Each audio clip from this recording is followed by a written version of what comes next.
Bonnie Parker and Clyde Barrow, names that echo through American folklore as symbols of rebellious love and defiance. Their story is more than crime. It's a dark romance shaped by trauma, desperation, and a need for meaning. They crafted a glamorous outlaw image, masking deep wounds and a bond forged in pain. To understand their legend, we must look past the myth and into the psychology that bound them together. Bonnie and Clyde emerged from the shadows of the Great Depression, when hope was scarce and faith in the system had collapsed. Born into poverty in West Dallas, they faced a world where crime seemed the only escape from a life of hardship. Their defiance resonated with a public disillusioned by banks and law enforcement, casting them as folk heroes to some. Their crimes were not just personal rebellion, they were a desperate response to a society that offered them nothing. At its core, Bonnie and Clyde's story is psychological, a union of two damaged souls seeking salvation in each other. Bonnie, creative and restless, craved excitement and meaning beyond her mundane life. Clyde, hardened by poverty and prison, was driven by rage and a need for loyalty. Their personalities, her flair for drama, his antisocial defiance, created a magnetic, destructive bond. Together, they became more than partners in crime. They were each other's escape and undoing. The 1930s were marked by economic collapse and environmental disaster, the Dust Bowl turning hope to dust. For families like Bonnie and Clyde's, the American dream was a cruel illusion, replaced by poverty and powerlessness. Institutions meant to protect became symbols of oppression, fueling cynicism and rebellion. In this broken world, rebellion became their only path to meaning.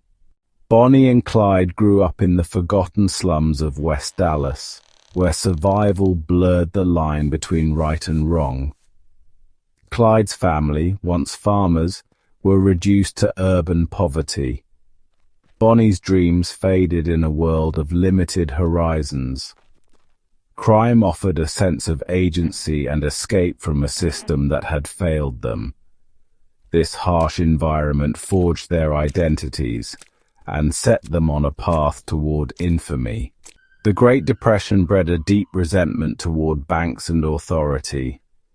Banks were seen as villains, foreclosing on homes and destroying dreams. Police and sheriffs enforcing these evictions became symbols of oppression. In this climate, outlaws like Bonnie and Clyde were transformed into anti-heroes, folk legends fighting back against a system that many believed had failed them. In a world stripped of hope, the outlaw became a symbol of freedom and defiance. For people like Bonnie and Clyde, the outlaw life offered excitement, power, and a chance to escape poverty. Clyde craved control and respect, while Bonnie longed for romance and meaning. Together they embraced the outlaw legend, turning their lives into a daring, doomed performance. Bonnie Parker was not born a criminal. She was born a dreamer. In the dusty outskirts of Dallas, she stood out, a bright, ambitious girl with a head full of stories and longing for more. She dreamed of seeing her name in lights, of escaping the monotony that trapped so many women of her time. But life offered only routine, waiting tables, longing for something greater. Bonnie's hunger for significance made her vulnerable to a different, more dangerous path. Into this void walked Clyde Barrow, the storm that would sweep her into legend.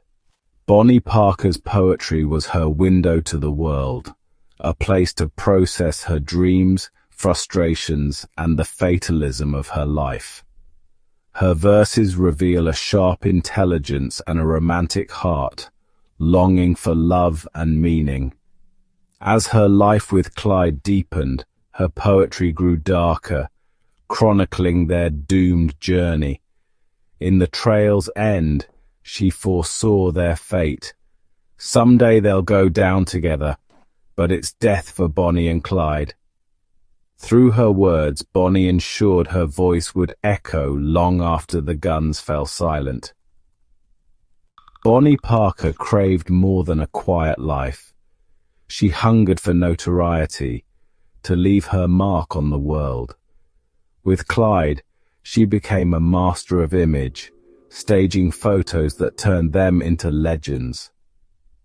Bonnie wasn't just along for the ride, she was co-directing their story. Her daring photos made her a star, breaking conventions and captivating the nation. By staying with Clyde, Bonnie ensured her place in legend, his partner in infamy. Bonnie Parker's attraction to Clyde Barrow was more than romance.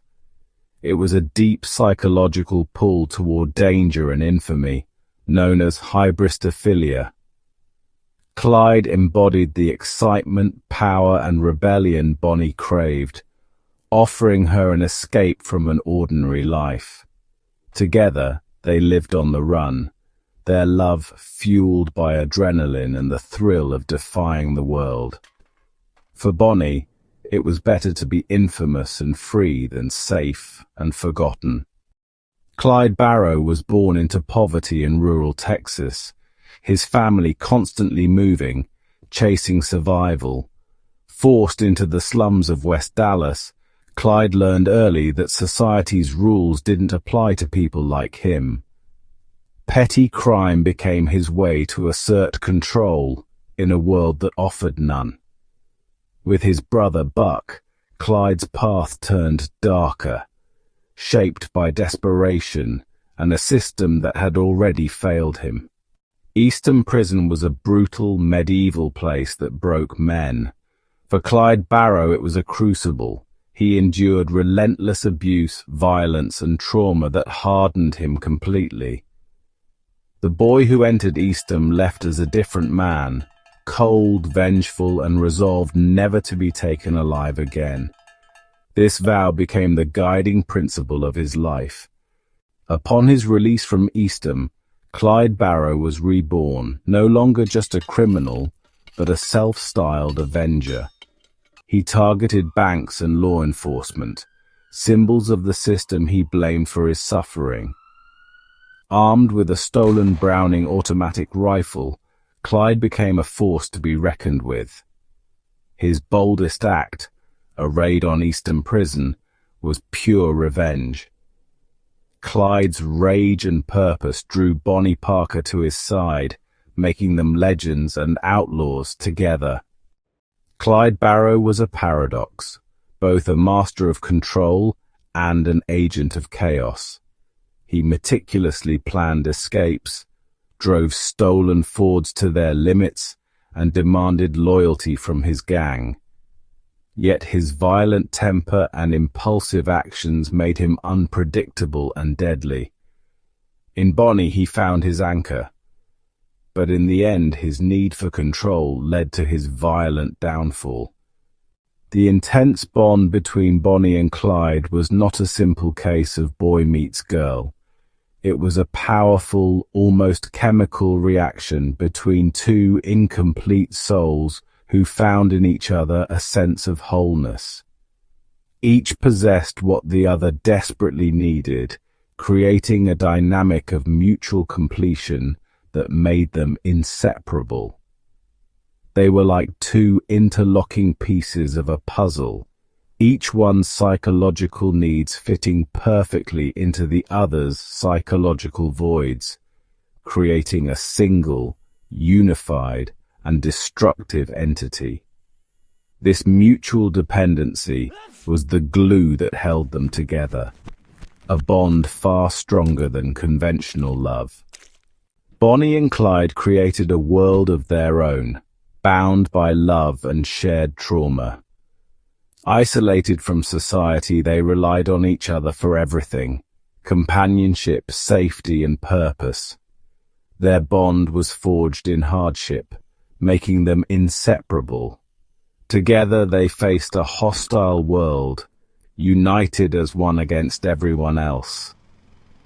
Every danger only drew them closer, their love unbreakable in the face of adversity. The love story of Bonnie and Clyde, well, it just can't be separated from the constant high-octane fuel of adrenaline and fear. Their relationship wasn't nurtured in quiet moments of peace, but was forged in the heat of life-or-death situations. Every bank robbery, every police chase, every shootout flooded their bodies with adrenaline, creating an intense physiological arousal. Psychologically, the human brain can have difficulty distinguishing the source of such powerful emotions. This phenomenon, known as arousal misattribution, means that the terror of a gunfight and the thrill of a getaway can easily become entangled with and mistaken for feelings of passionate love and deep connection. The danger made their love feel more intense. Their life was a relentless series of extreme highs and terrifying lows. The terror of being ambushed could be followed moments later by the euphoric high of a successful escape. This emotional roller coaster is, honestly, incredibly addictive. It creates a dependency not just on the other person, but on the cycle of danger itself. The moments of calm would have felt dull and lifeless in comparison. For Bonnie, who craved a cinematic life, and for Clyde, who was addicted to the thrill of control and dominance, this volatile lifestyle was the only one that felt truly alive. Their love affair was, in essence, an addiction to chaos, and they were each other's favorite drug. This constant state of heightened alert also amplified their emotional bond. When living under constant threat, the presence of a trusted partner becomes a vital psychological anchor. They were each other's lookout, protector, and confidant in a world where anyone else could be an enemy or an informant. This shared vigilance created a practical and emotional intimacy that was absolute. They had to trust each other with their lives every single second of every day.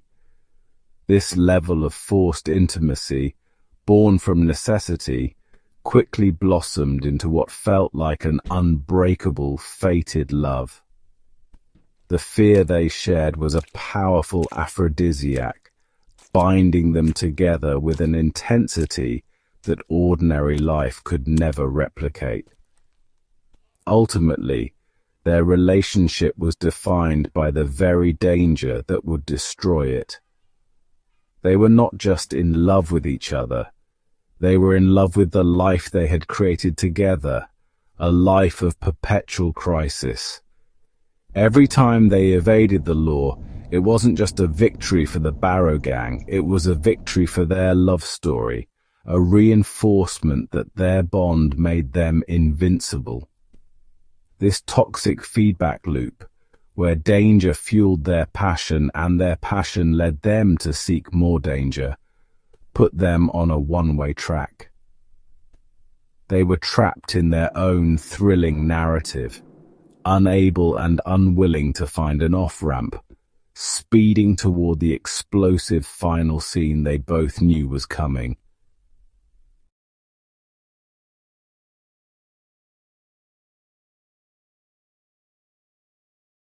Bonnie and Clyde's bond was built on powerful illusions. They believed their love could set them free and saw themselves as folk heroes, rebels against a corrupt world. But these fantasies trapped them, fueling riskier crimes and a doomed quest for glory. In the end, They chose to believe that dying together was victory, granting their violent love story a dark, immortal legend.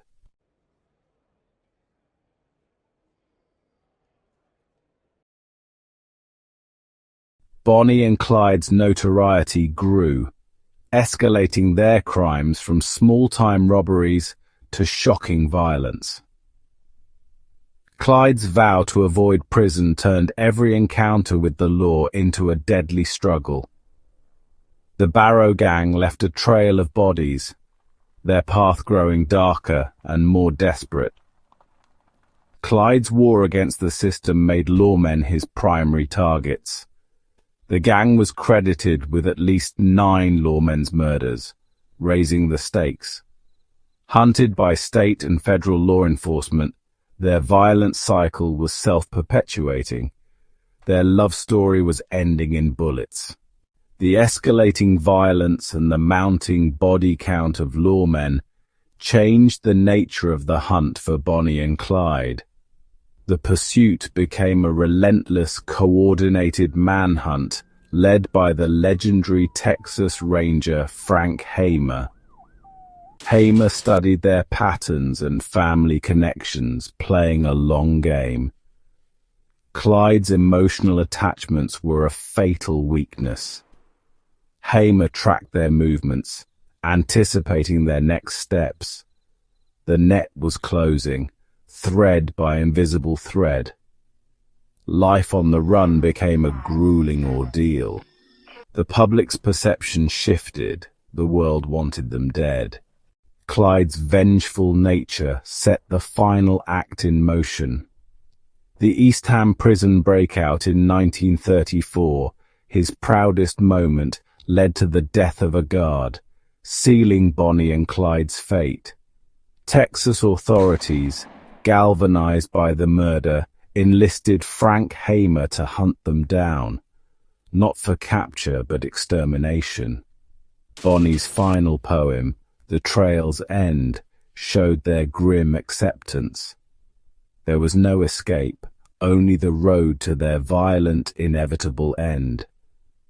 On a quiet back road in Bienville Parish, Louisiana, May 23, 1934, Frank Hamer and his posse lay in wait. They set a trap for Bonnie and Clyde, using a broken-down truck as bait. As the outlaws slowed to help, the lawmen opened fire. No warning, just a storm of bullets. Over 100 rounds tore through their car, ending Bonnie and Clyde's reign in an instant. Their bloody end became a spectacle, just as Bonnie had once prophesied in her poem.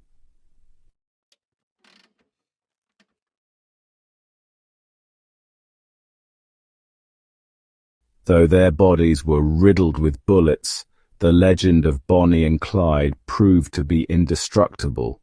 In fact, their violent deaths only served to immortalize them, transforming them from mortal criminals into mythical figures of American folklore.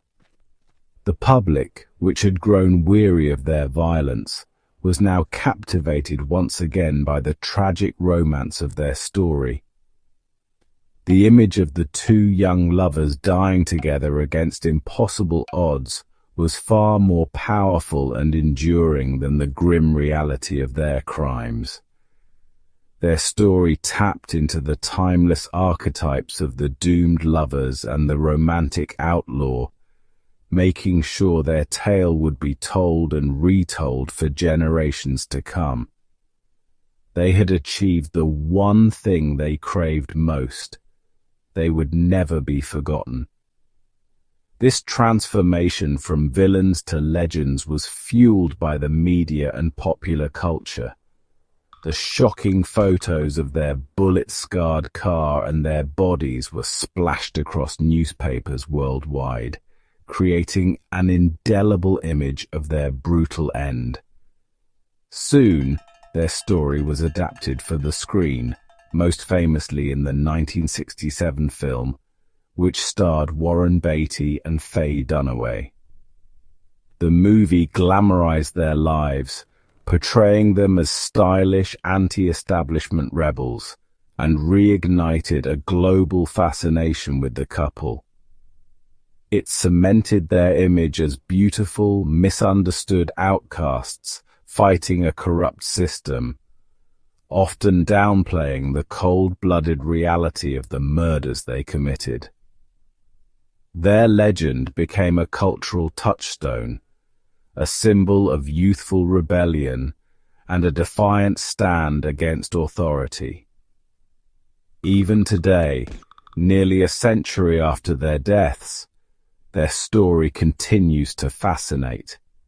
Their names are instantly recognizable, synonymous with a life of crime, passion, and a ride-or-die mentality. They have been the subject of countless books, documentaries, songs, and even a Broadway musical.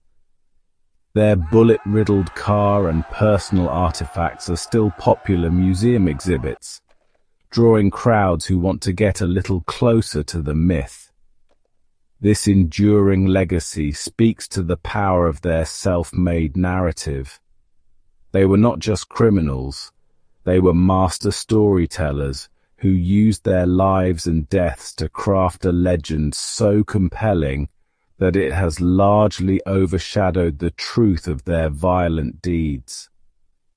Their final wish, to be buried side by side, was denied by Bonnie's family, who refused to have her laid to rest next to the man who had led her to her doom.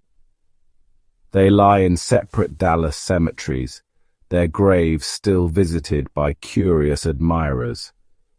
Yet in the landscape of the American imagination, they are forever together. The legend they created was more powerful than the reality they lived.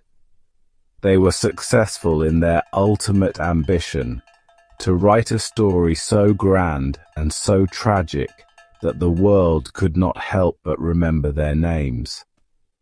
In death, they achieved the immortality that life on the run could never provide.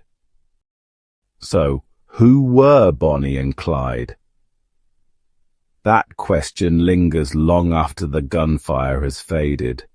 Were they cold-blooded villains, ruthless killers who deserved their brutal end? Or were they tragic victims, two lost souls shaped and broken by the harsh realities of the Great Depression and their own personal traumas? The truth, as is often the case, is not so simple. To label them as pure evil is to ignore the world that created them. To label them as innocent victims is to ignore the trail of blood and terror they left in their wake. They were not one or the other. They were a complex and troubling fusion of both. They were undeniably villains. They were thieves and murderers who took the lives of at least 13 people, including 9 law enforcement officers. They caused immeasurable pain to the families of their victims and terrorized entire communities.